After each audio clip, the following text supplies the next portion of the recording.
Like many other women, Italy's Carol Maltesi had first signed up for the website OnlyFans in 2021 at the height of the COVID-19 pandemic. The decision had come after lockdowns had put an end to the string of odd jobs which had sustained her for the previous 4 years. While less than 1% of creators on the platform end up garnering a large enough audience to turn it into a full-time career, Carol was the exception. She was able to achieve a significant following, and her content quickly evolved from spontaneous home videos to professionally produced uploads no different than the sort of stuff you would see put out by big studios, some of which she'd also end up doing work for. Adult content had granted Maltesi a true sense of financial independence, one that she was planning to use to relocate to the city of Verona near the end of 2021 so she could be closer to her son, who'd long been living with his father. This plan, however, would never come to fruition. Carol appeared to have changed her mind at the beginning of 2022. Her social media presence would slow down greatly, and she'd tell her family that she was planning to instead move to Dubai. While she would continue to have conversations with friends and fans alike, she'd stop posting new photos and videos to her various social media profiles. She'd eventually tell those close to her that she intended to leave the world of adult content behind entirely. Her family grew concerned about her. She kept in contact with them over text but began to refuse her calls. The father of her son became especially suspicious when she refused to video call their child on his birthday, something he considered to be incredibly unusual behavior. As the Malteses were reeling, trying to come to terms with the sudden distance between them and Carol, a man driving along a mountain road outside the village of Palina di Bono would notice a group of garbage bags strewn about the side of the road.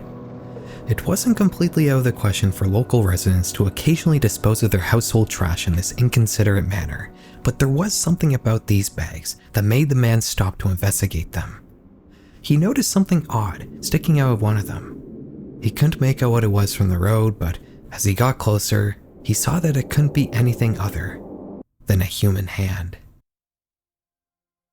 Soon enough, police officers were all over the narrow strip of road, which was now a crime scene. While the victim's face had been burned beyond recognition, there were several tattoos that could potentially aid in the identification of the body, a task that would be taken up by journalist Andrea Tortelli. He's the editor of local online newspaper bsnews.it. He had received a tip about the unidentified corpse and managed to get his hands on some photos of the tattoos. Through another tip from a helpful commenter, Andrea would manage to find a match for the tattoos, an adult actress named Charlotte Angie, the stage name used by Carol Maltesi. Through some more sleuthing, Tortelli would manage to get a hold of Carol's WhatsApp number, and he'd be surprised when Maltesi actually responded to his message. She was trying to assure the reporter that she was indeed alive and well, but Andrea wasn't convinced. He requested a voice note from Carol, and she sent him one, but it was completely silent. Tortelli would document all of this to hand over to the police, and he'd also write a series of articles about his investigation while the police carried out their own. We don't know exactly how the authorities managed to figure everything out. The details here aren't publicly known. But regardless, on March 29th, investigators would reveal that they had cracked the case, and we'd finally learn everything. In 2020, before Carol had even thought about producing adult content, she'd enter a brief romantic entanglement with bank employee / food blogger Davide Fontana. He was 17 years her senior and had messaged her on Instagram after her profile had caught his eye. It was an on-again, off-again relationship, but it would drive Davide to move not just to the same suburb as Carol, but even into her apartment building, becoming her neighbor near the end of 2020. When Maltesi began producing adult content, Davide would even help her film it, and he'd occasionally perform in the scenes himself. Near the end of 2021, Carol began receiving requests for custom content on her OnlyFans profile from an anonymous user named Tombeau de Femme, French for womanizer. This is something you can do on OnlyFans. Users have the ability to pay creators to produce custom content made just for them, usually for exorbitant prices.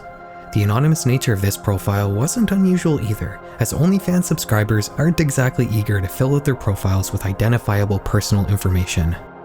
The odd thing about Tombeau de Femme's requests, however, were their extreme nature.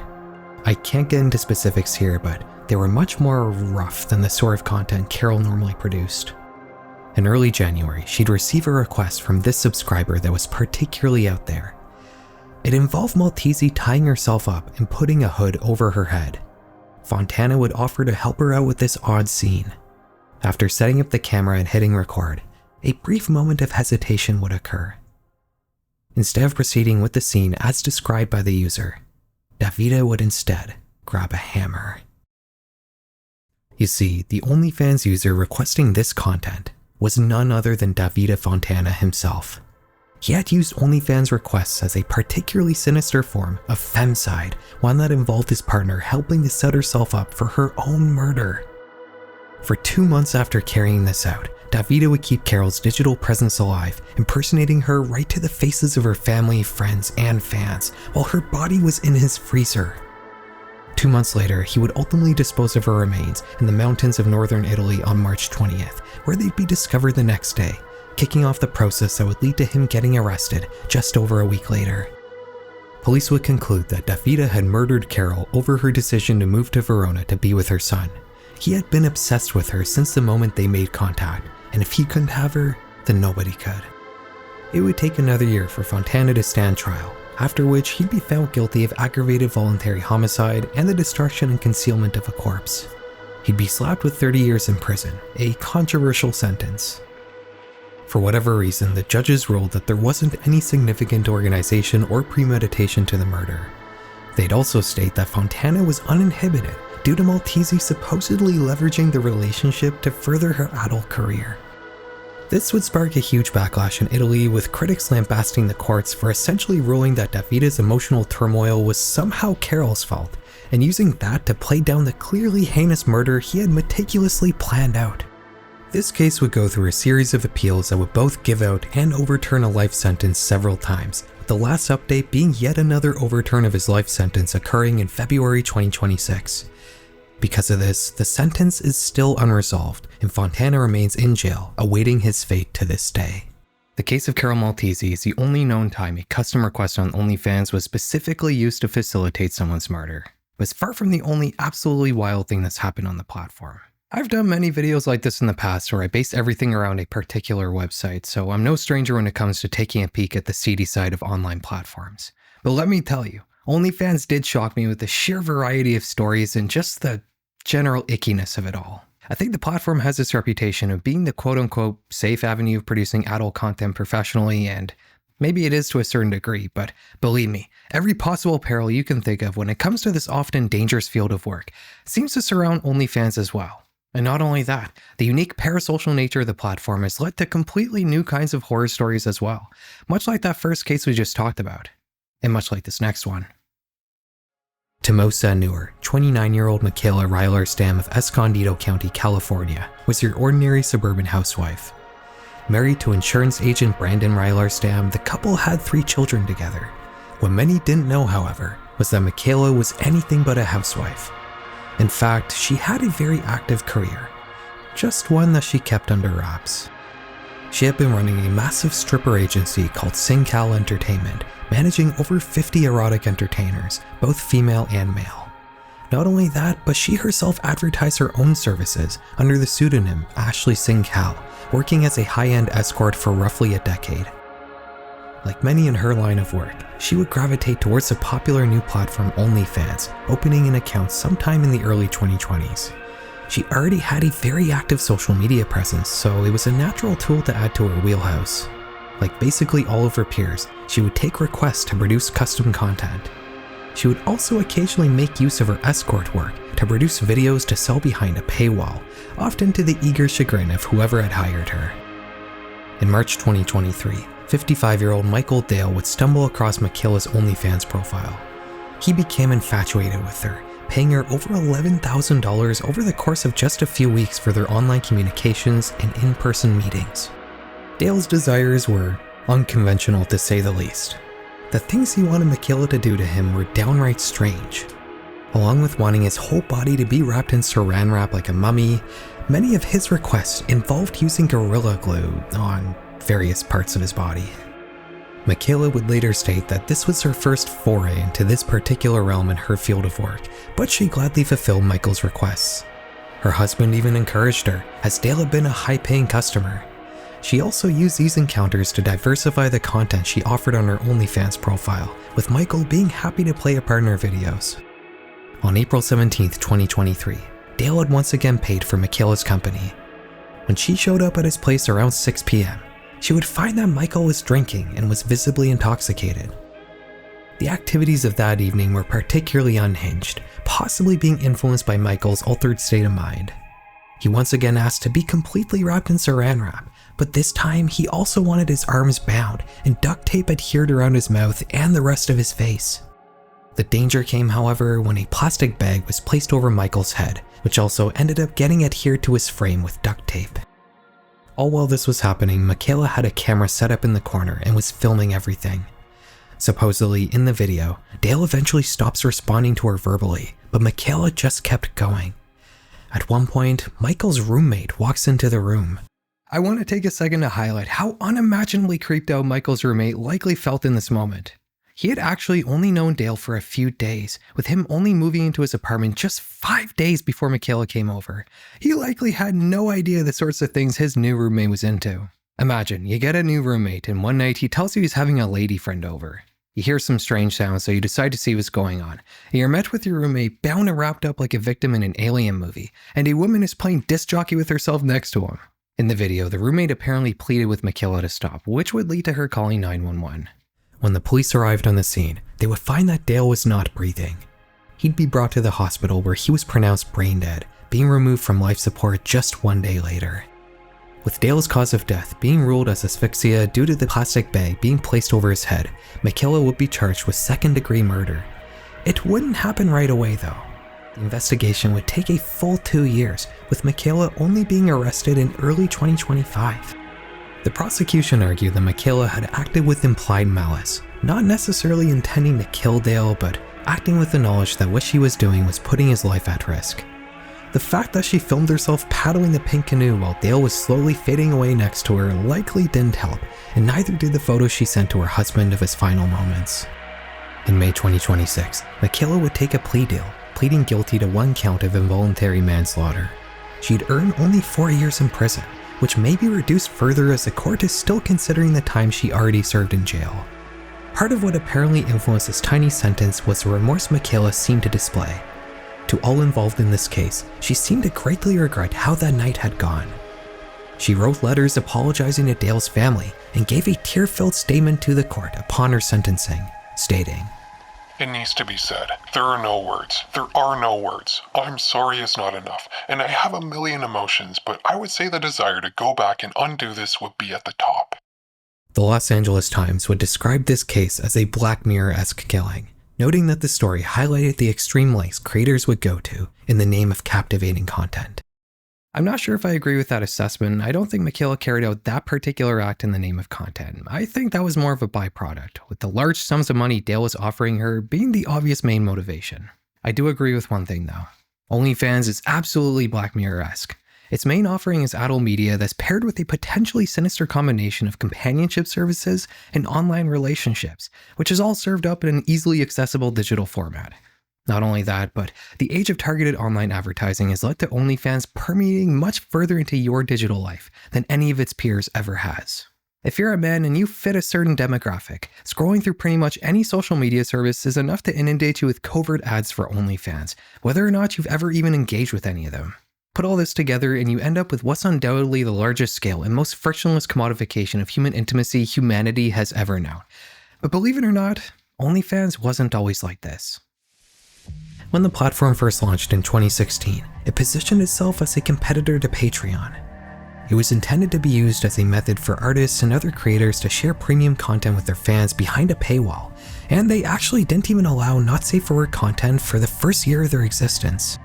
I know that description also perfectly fits Patreon, and because of its similarity to this already well-established and popular platform, OnlyFans wasn't exactly a hit when it first launched. Founder Tim Stokely searched for a solution by taking inspiration from his own past.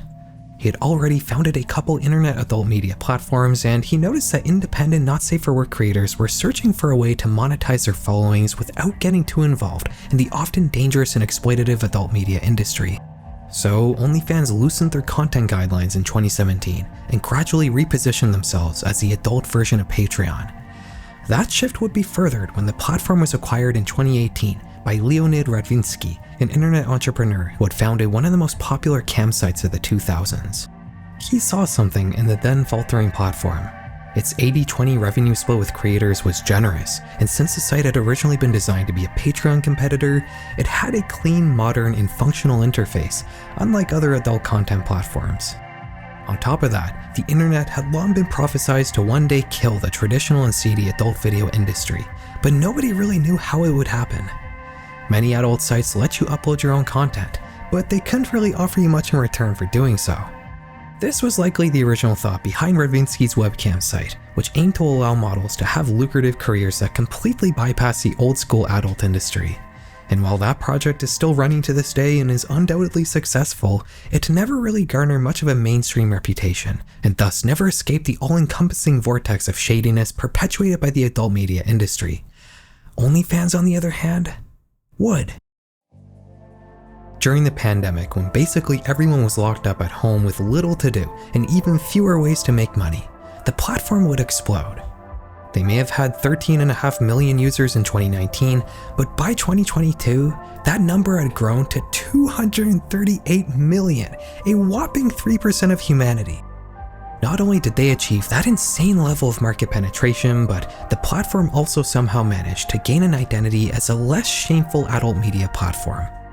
It's considered funny for Linus Tech Tips to ironically make an OnlyFans profile, but if he did the same thing on the hub, the joke would take on a bit of a weirder tone. OnlyFans becoming somewhat socially acceptable would lead to an enormous amount of regular everyday people to try their hand at becoming adult content creators on the internet. Individuals who likely never would have even thought about it if OnlyFans didn't exist, resulting in a new kind of not safe for work content creator. While traditional adult media is more or less relegated to their own special corners of the internet, the people making money on OnlyFans would try something new. They'd harness the power of mainstream social media to shove their content in everyone's faces. It would start with Reddit, with OnlyFans models taking over the not safe for work side of the platform.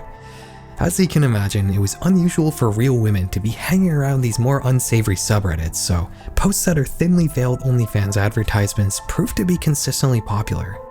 With such effective free marketing, Reddit would become a logical starting point for new OnlyFans models to jumpstart their careers, but other social media platforms would soon enter the mix.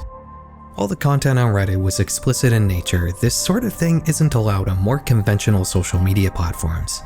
This may have been a hindrance for a short time, but eventually OnlyFans models would find ways to advertise on Instagram, TikTok, and even Facebook. Instead of merely reposting explicit OnlyFans content like they did on Reddit, creators would instead make new, safe for work but suggestive material to post on the various conventional social media platforms. It could be as covert as a get ready with me video that is careful to only show off certain angles, or it can be as obvious as a dance video with text that asks the viewer to click the chili pepper link in their bio. If you can believe it, this social media marketing aspect of OnlyFans has taken on a life of its own, with the gooner side of social media becoming its own ecosystem.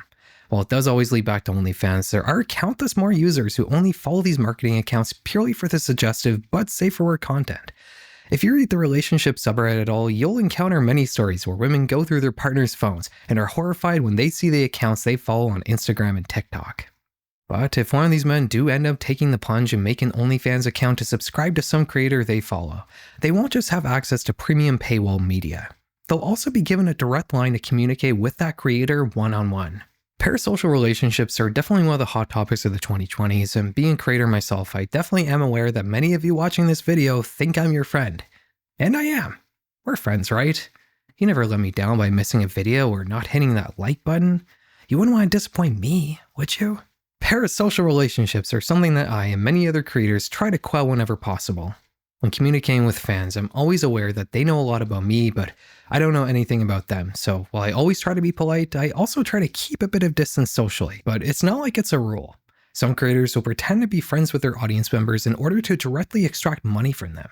And in no platform is this more common than OnlyFans. As long as only people have been around, so too have there been businesses that take advantage of them. In the olden days, these types might have called into a phone sex hotline and spent an ungodly amount of money just to speak to a willing participant from the opposite sex on the other end of the line. Nowadays though, OnlyFans has taken the mantle. Lonely people, usually men, will sign up to follow a creator they like, and they'll end up forming a weird parasocial intimate relationship with them.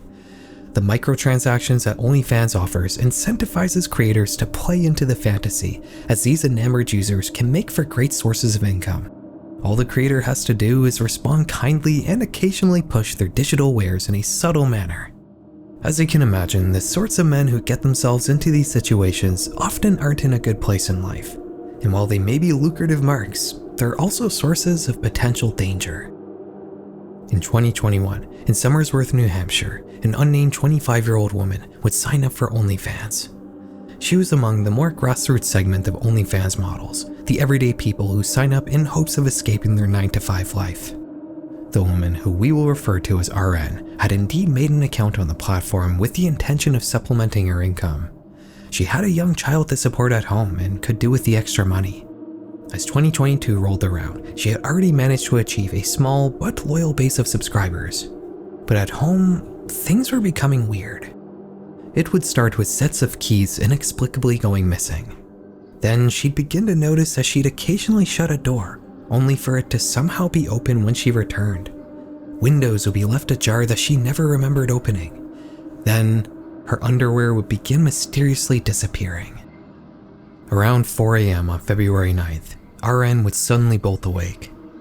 Alarmed, she'd scan her room. She wasn't sure if she was seeing what she thought she saw, but as her eyes adjusted, it became clear that there was a faint silhouette of a man standing in her doorway.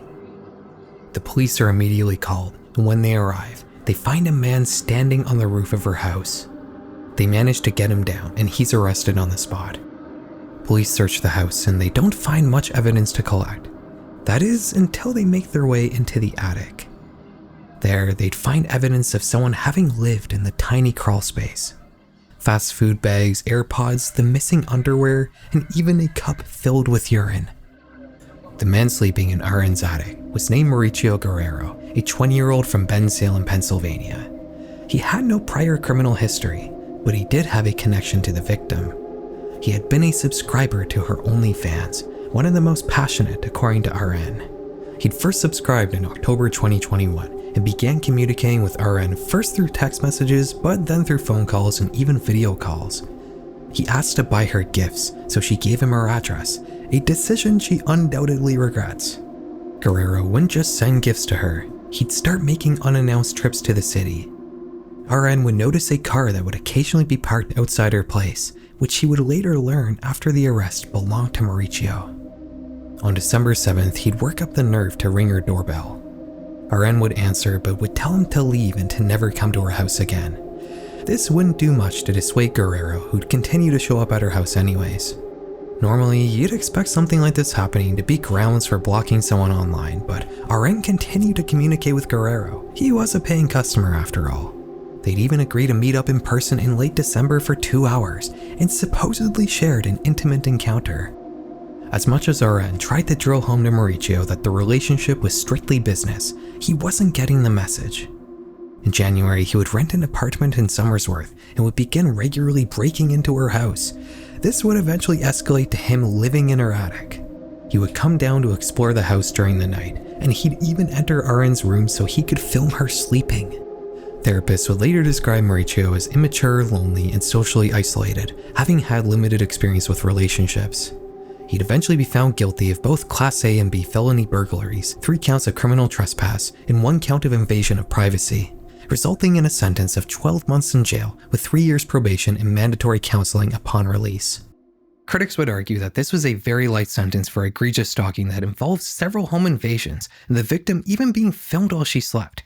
But the judge and the jury were influenced by RN's flippant behavior when it came to continuing and even escalating the pair's parasocial relationship, despite it clearly getting out of hand.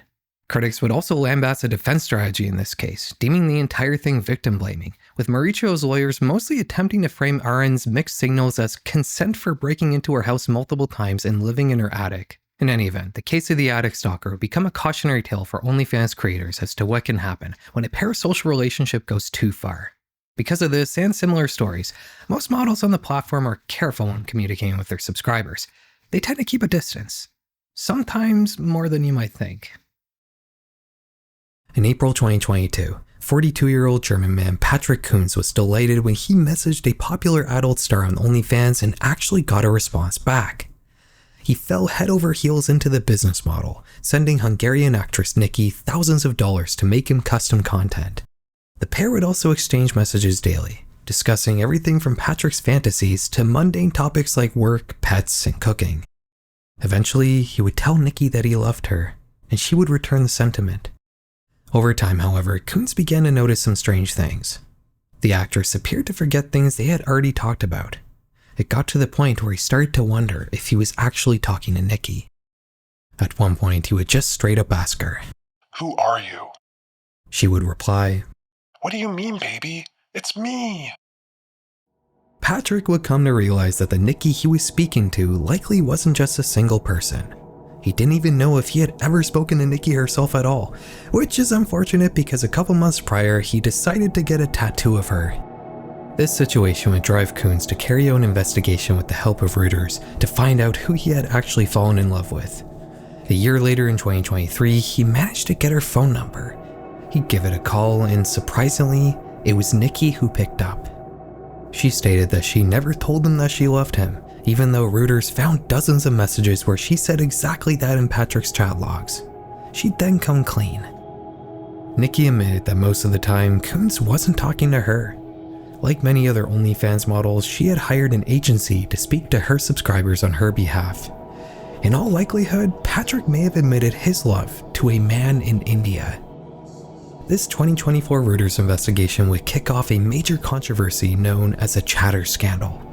With chatting being such a lucrative aspect of OnlyFans and the top creators on the platform having such a large audience that it would be humanly impossible for them to speak with everyone, an industry will pop up to help these models appear like they are indeed speaking to each individual audience member one-on-one. These agencies would set up call centers located in the more destitute regions of the world, and they'd pay a pittance to workers who'd earn the models they were working for hundreds of dollars an hour. One Filipino worker making less than $2 an hour would tell the BBC, "It's kind of icky when you think about it because you'll have to do sexting a lot of times, like several times in an hour because, you'll be talking to several fans all at once. It's really not pleasant, You're gonna question yourself, your morality and even your conscience." These agencies purposely use emotional manipulation to extract as much money out of fans as possible, to a much larger degree than when a model is directly communicating with their own fans. These are professionals after all. They're always going to value money over the public perception of the models they're working for. This is bad enough on its own, but it actually does get worse. As these agencies began taking root, they'd expand from not only taking advantage of emotionally vulnerable subscribers, but also the creators themselves. They'd start pairing chatter services with management services, requiring the creators they work with to hand over their account logins and payment information. They'd then switch the bank details and lock out models from their own accounts, making them use the agency as a middleman anytime they wanted to do something on their account. Some creators who got roped up in this would report that their agencies began taking up to 70% of their revenue. With OnlyFans already taking 20%, that only left models with a measly 10% of their own earnings. Many agencies would use intimidation tactics that often involve physical threats towards creators who tried to leave this exploitative scheme.